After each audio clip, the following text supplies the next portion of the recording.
Thank you, Jim.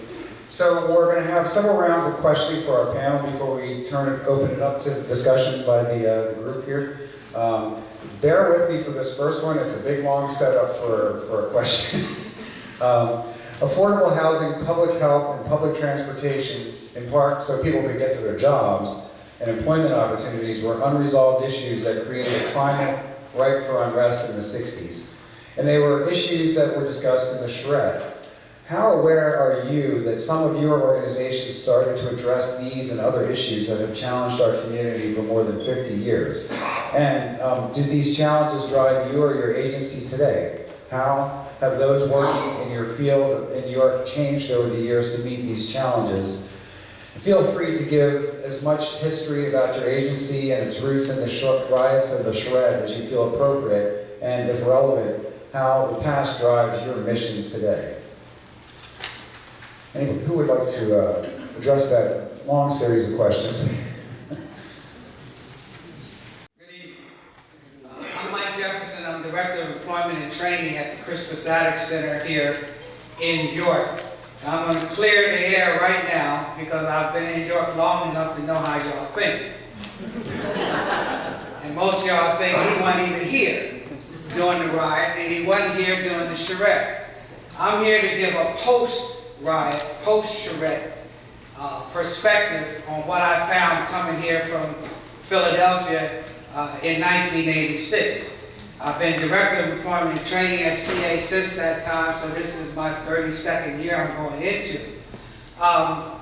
Just real quickly, the Crispus Attucks Association did not grow out of the Charrette.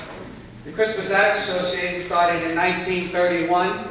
It started as a recreational facility, a social outlet for the African American community when African Americans couldn't go anywhere.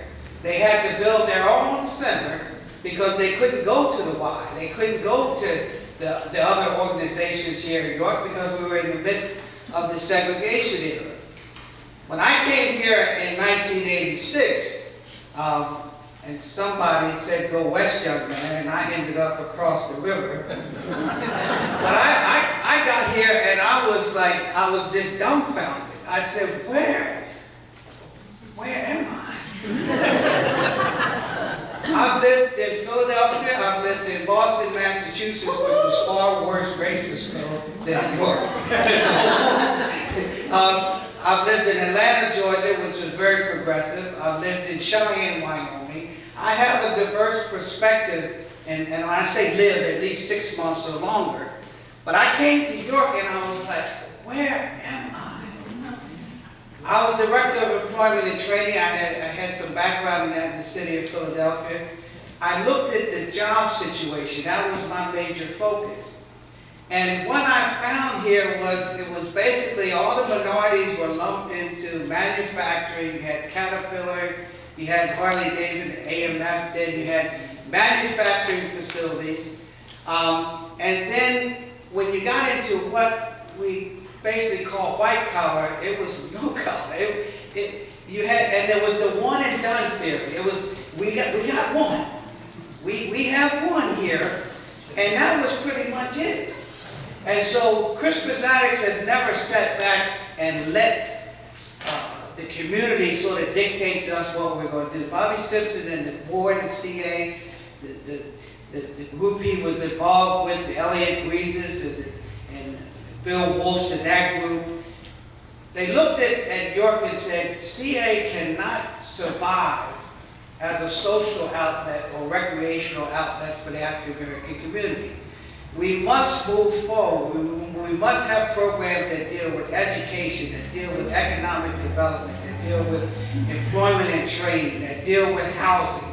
If you see the CA video, it'll show you housing. I saw a housing stock on Duke Street and up in the southeast section, and I said, you mean people actually live in that kind of environment? So, long story short, and Bobby and I talked this week, he said, Mike, I said, well, man, the riots just kicked off. He said, no, York was a dry timber, and it took 1968, 1969, somebody just lit the match and it burned, and it started burning. But York was ripe for a riot long before 1968 and 1969. Did we profit from the charrette? Yes, we did, because a lot of the things you now see in the southeast section of York, the Boundary Avenue development, you know, daycare was always there for the 1930s.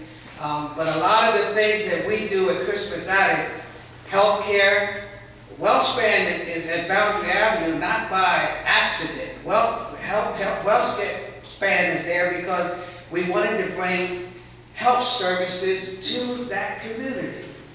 We got into housing not to make money, we lose money, but to have safe, affordable housing where kids aren't eating lead paint and there's not exposed wiring. So that's just sort of the CA perspective of why you know, we're involved in this, and Bob asked what I represent the agency. But I'll give you some, I guess, comments later on what I saw coming here. And some of you, how many of you are not lifetime Yorkers? You came here from somewhere, well, you probably share my same